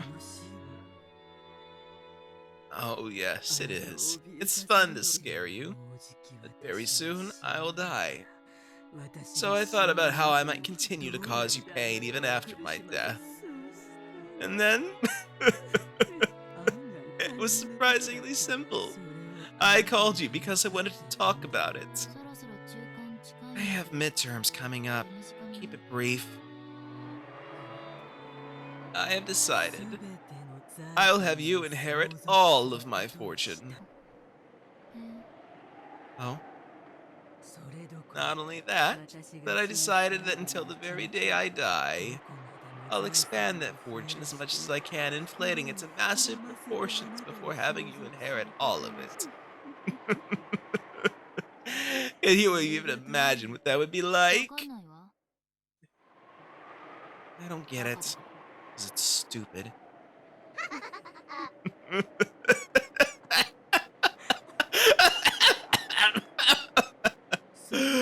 That's right. You don't get it, do you? Look forward to it. It really is fun being rich. Every day yokai from across Japan come to play. From now on, your entire life will be followed by talk shows and weekly magazines. The media will criticize me no matter what I do or don't do. If I donate, they'll attack me for being bourgeois, and if I hesitate, I'll be amused as a miser. Oh, every day really is wonderful, you see. I decided it'd be great to let you have that kind of life when you're so young and have so much ahead of you. Does that sound absolutely wonderful? あんたのしてきたことに対する Looks like the public's opinion of you all you've done was... Looks like the public's opinion of all you've done was spot on. Too true. Yes, that is too true. Go ahead, abuse me as much as you want. Soon you'll face that same criticism. Japanese culture dictates that good people live in honorable poverty while the wealthy should just die. No matter what you do or do not do, you'll eventually be lifted up as a symbol of envy and hate across Japan. I wonder how twisted your life will become after living that way. You have no allies. No one will listen to your worries. Abusing you will become a public sport, and no one can stop that. Oh, Ange. Oh, I'm really looking forward to it. I wonder how you'll live your life and how you'll end it. Enjoy to the fullest of a life of being unable to trust anyone in the world, being unable to love anyone, being unable to talk with anyone. I'll be patiently waiting for you to take that story of hardship down with you into hell.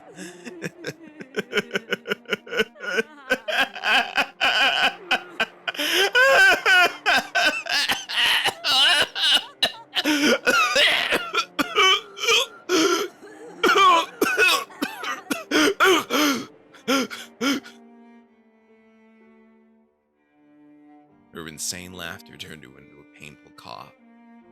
Without changing her expression in the slightest, looking completely unconcerned, Ange stared at the only survivor of Rokujima.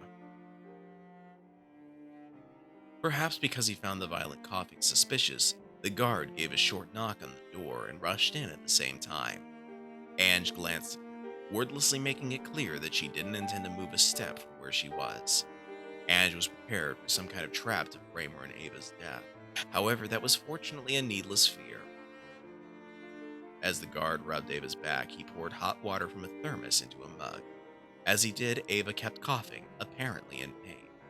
Ange figured that this was probably the last she'd see of the Rokujima witch's final days. Eventually, the coughing subsided and Ava regained her normal breathing. However, the glittering madness inside her eyes hadn't subsided in the slightest.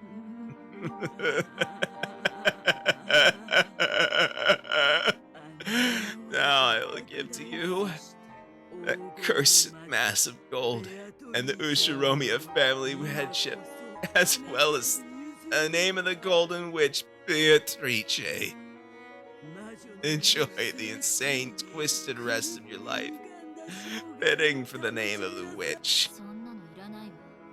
I don't need that. それより教えて。 More importantly, tell me, あの日、 on that day what happened to Rokujima? 事故があった I の。 don't believe it was an あの accident. 日に何があった Tell の me the truth about what happened that day when my father, mother, and Nissan died. Oh, yes, that is the best way I have to harass you, isn't it? What happened on that day? What happened on this day in 1986? You want to know what they said before they died, right? I won't tell you.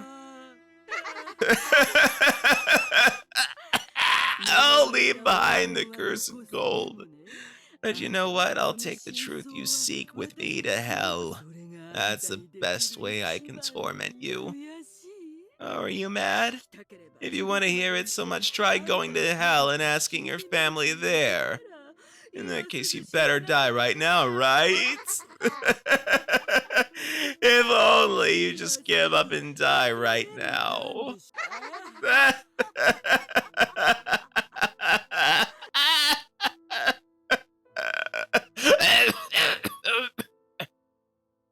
That laugh continued until she started coughing again. And that cough did not subside until she started moaning and going into convulsions.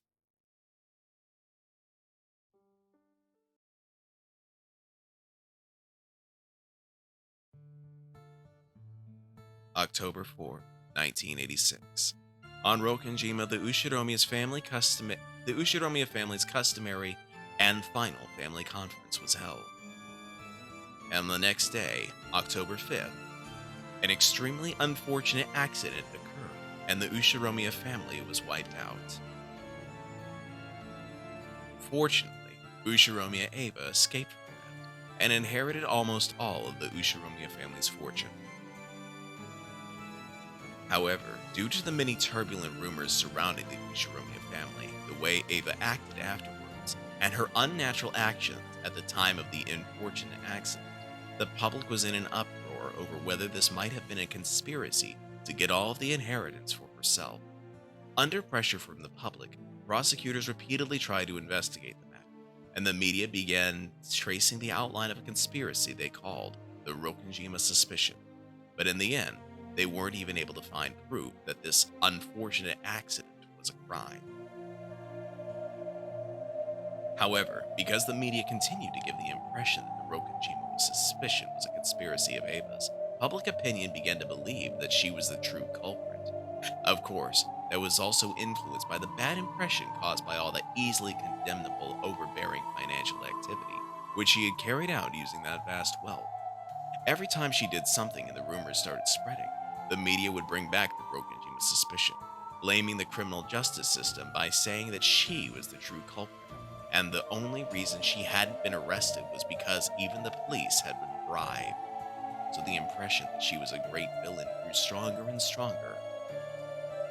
Her heart eventually degenerated, and ironically, it began to transfigure her into the kind of human that the public expected.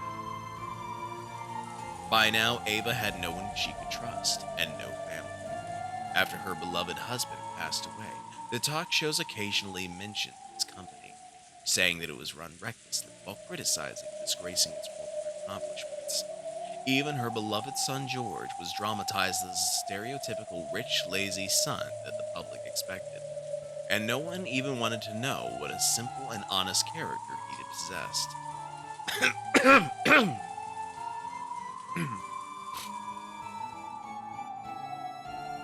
As to how much all of this hurt Ava and ran her to ruin, no one knew.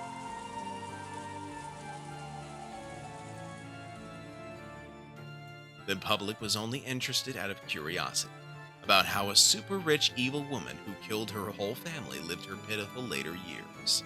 So that happened more and more, and eventually, Ava's personality was transfigured until people started calling her a lunatic. It was said that this sometimes reminded her of her father, whom she had once admired in his later years, and that she laughed at herself with scorn. And on that day of that final family conference, because Ushiromiya Rudolph's daughter Ange had been sick and had stayed with her mother's family, she had not participated. At the age of 6, she had lost her family and had gained Ava as her guardian.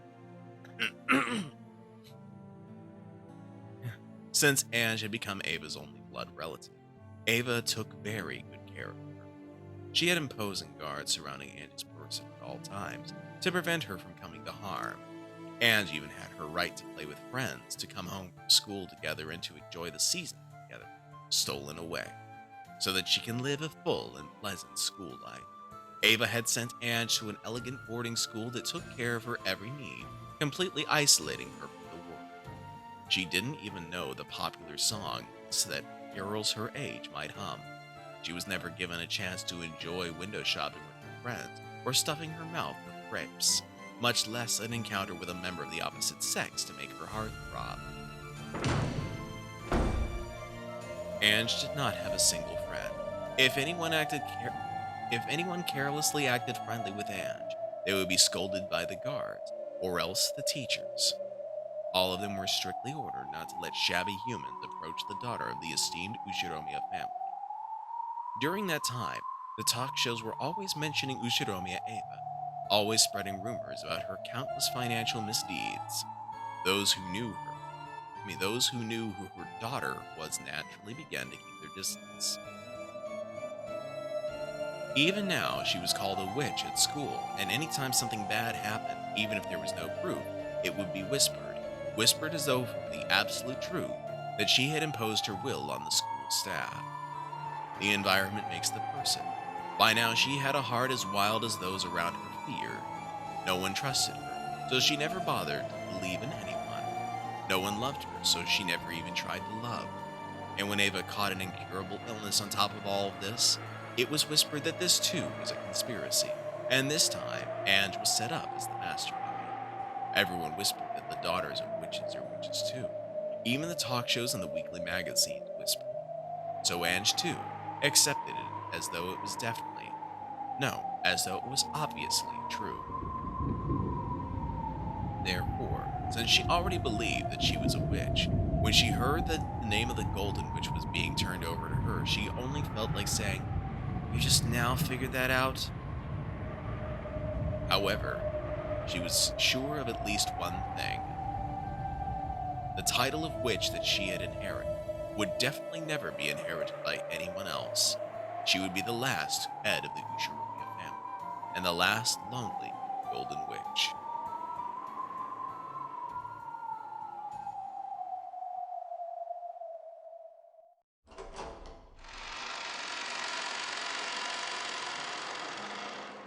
Ange could be seen on the roof of a skyscraper. Compared to the winds of the world that had beaten down upon her until now, this strong, cold wind was warm and pleasant. Below her lay a beautiful nighttime scene, and a dazzling river of red and white lights. It was supposed to be clear out that night, so there really should have been countless stars stretching out over the sky. However, the light from the ground was too bright, so you couldn't see them at all. Ange couldn't help but think that what she truly sought must lie in that unseen starlight. The world of reality looked below her looked so far away from here. She could imagine that this place was the closest to the world she really should be in. There was only one thing that Angie cursed. Why had she not been able to go to that family conference on that day 12 years ago? Even though if she had gone, it would probably have been possible for her to stay with her family forever. Lately, she'd been dreaming about her family over and over again. The person I was 12 years ago calls out frantically, urging them not to go to the family conference. Both Dad and Mom are too far away. My hand won't reach them. Battler Nissan always loved me a lot, and he'd always pat my head. Even though it looks like that hand's about to touch me, even it does not reach. For some reason, I started having that dream over and over. Every time I had that same dream, I uselessly tried to stretch out my hand even more forcefully, over and over and over. If only Battler Nissan had lived, perhaps we'd at least be able to support each other in my cold and lonely reality. But his hand never reaches me, even if I climb to the roof of this tall building so far away from all of them. A mysterious girl appears in my dreams and urges me. She urges me to find the truth of what happened 12 years ago. If only I could learn everything that happened to Father and the rest of them on that day. Would they come back? At least one of them?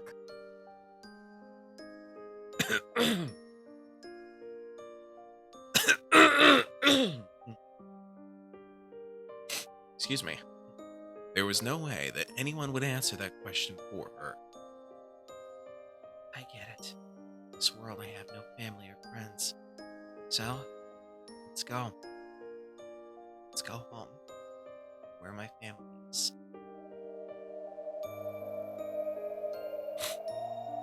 From the start, Angie's figure had been on the outer side of the fence. The scenery below her eyes was distant, beautiful, and so fantastical that it actually didn't give rise to fear. Excuse me. If I look down, I'll surely be swallowed up by the world below. So I looked up, because I wanted to be taken to the world above, the world where my family was. Who cares about vast wealth? Who cares about cursed gold? Who cares about the golden witch Beatrice? I really want even a mountain of gold couldn't get me. What I need for that is to take a single step forward. Just that little bit of courage. At that moment, I definitely heard a voice. It was a voice I knew. A voice that had called to me in my dreams for so long.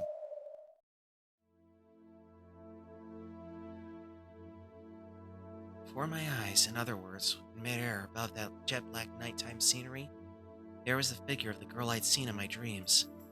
She spoke again with the same voice I'd heard in those dreams. Your assistance is required. My assistance? Who needs it? Your family needs it. Your family has been eternally imprisoned in this span from this day 12 years ago until the following day. If I save them, does that mean my family will come home? When I asked the question I had most wanted to, the girl cruelly stopped talking and hung her head. I cannot promise that. The enemy is the Golden Witch Beatrice, a mighty opponent. I cannot oppose her. But another Golden Witch might be able to manage something. I don't know what you're talking about. The only one who can oppose the Beatrice of 1986 is the final Beatrice of 1998. In other words, you, Ange Beatrice.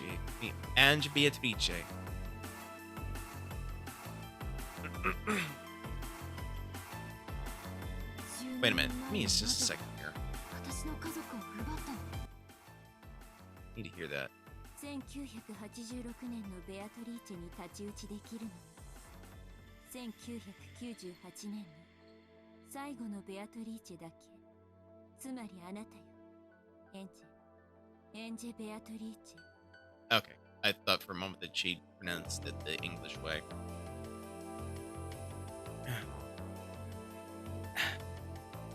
witch from 12 years ago took away my family? That's right. She is your foe, the root cause that always leads to your future of isolation. My family's foe.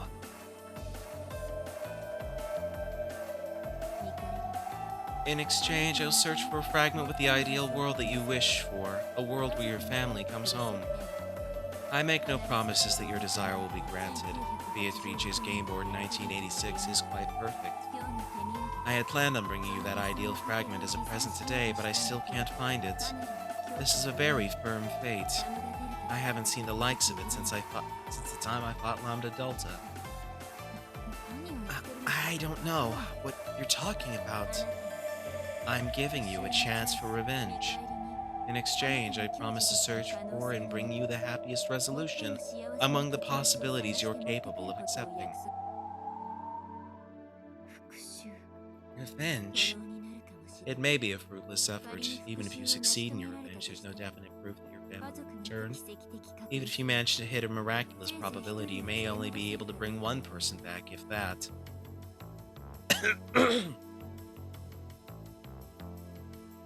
Anja understood the meaning of that dream. The dream where it seemed that with just a little more stretching, her hand might be able to at least reach Battler Nissan. Miraculous probability means that it's still higher than 0, right? Is it 1%? Trying to read any probabilities before the result is useless, so I cannot tell you that number. But it'll definitely be slightly more likely than if I do nothing. Yes, as long as you do not throw that desire of yours away. But be prepared. It is extremely close to 0. Okay, I'll take you up on that offer. Are you sure? You probably won't be able to return here again. This isn't the world I'm supposed to be in. I'll find the world I am supposed to be in myself. Tell me your name. The Witch of Miracles, Banquet. And by that name, I acknowledge you as the Golden Witch EVA-Beatrice. As of now, you are a true witch. One here. Characters. The witch side. EVA-Beatrice, the final witch born in 1998.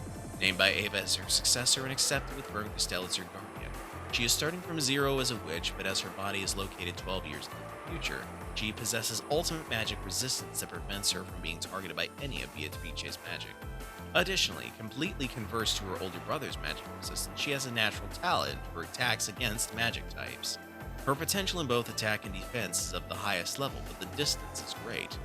12 years really is.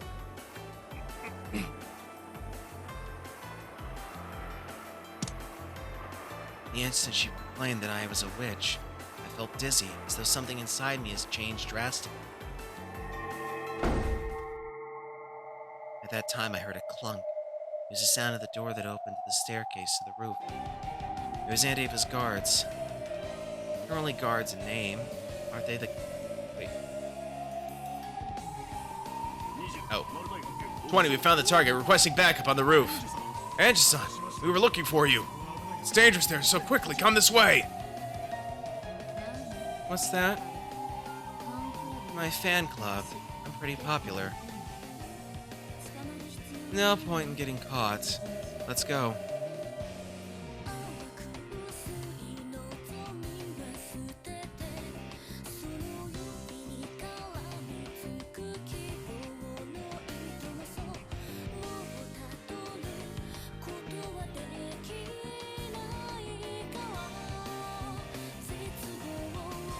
Oh, didn't mean to bump that. I wonder if... I can't remember if there's anything at the very end of the credits here.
Looking annoyed, Bernkastel turned on her heels.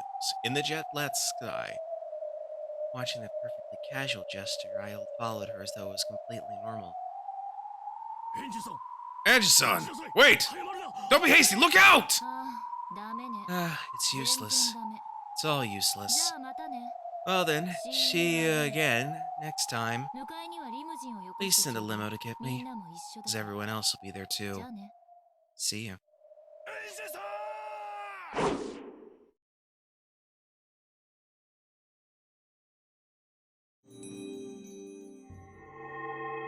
the next episode has been unlocked. New elements may be accessed from the title screen. Okay. Well then. So we've got some new tips. Let's go ahead and review these here. Let's see. Score sheet. I've already gone through that. Letter from the witch.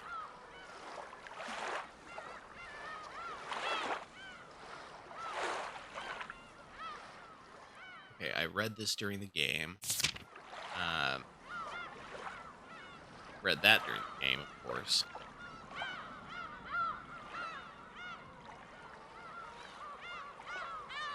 Let's see.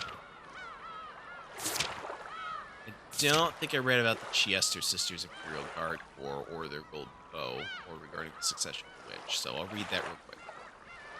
Chiester Sisters Imperial Guard Corps. An Imperial Guard Corps formed by the Dragon King Pendragon in celebration of the Red Dragon's flight, and composed only of sisters.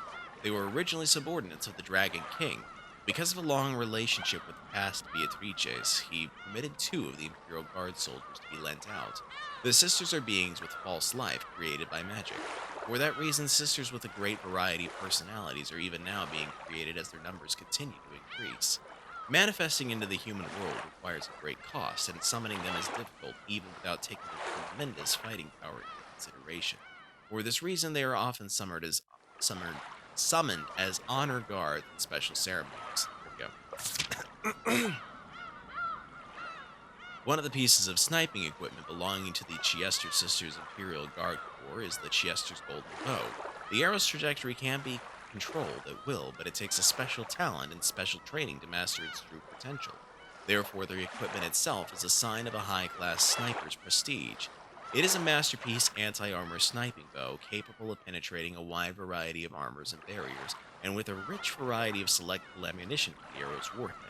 Furthermore, the ones primarily used throughout the story were wire-guided winged piercing rounds. Because they are wire-guided, they are capable of highly deceptive long-distance precision sniping in complicated indoor terrain battles. And regarding the succession of the witch, in the noble families of witches, family secrets are often inherited by a single child to prevent the unchecked propagation of hidden arts and the decline of quality. It is the same with the endless witches, where the greatest hidden art goes to a single child, and the predecessor retires after passing it on, protecting even more strongly against the spread of the hidden art. Custom dictates that a witch from another sect must make a recommendation for the succession. Ava's reference was Lambda Delta. Ange's reference was Bernkastel. It is unknown who recommended Beato. Furthermore, during the story, Beatrice passed on her name as well, but this custom only began recently. The predecessor was the original Beatrice, and all endless witches before her had different names. After that, it became customary that the name was also inherited, and Ava, following that tradition, gave Ange the name of Beatrice. Anything more in the... Okay, Galga. Short for gal games, girl games. The term generally describes non-adult visual novels that feature attractive girls as a main hook, including but not limited to dating sims. The definition of the term is fuzzy, and it may also be used in a wider sense that includes adult games.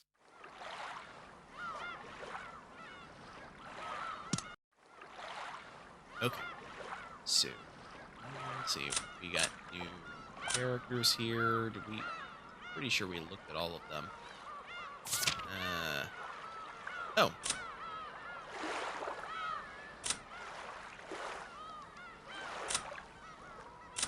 Ah, okay. Changing the pictures, I get it. Can I do that there?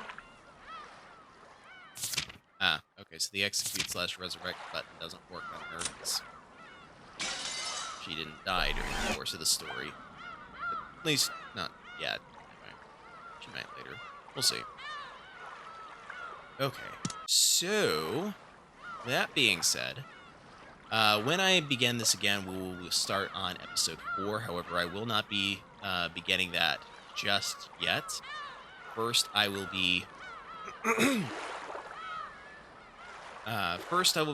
starting a new game for the month of October. It's either going to be Luigi's Mansion or Batman Arkham Asylum. Again, if you're in my Discord, go vote on my poll that I have in there, and the winner will be chosen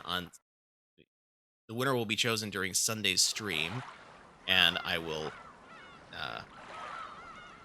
begin the new series on next Wednesday. But let's go ahead and raid out real quick. Let's see who's online. Let's see here. Okay, I don't think I have raided Catherine Naomi, so we're going to give her a raid. Give me just a moment while I get this prepped. Oh, and you know what? Since it's... I really ought to do this more often here. Alright, if you are a subscriber, go ahead and use...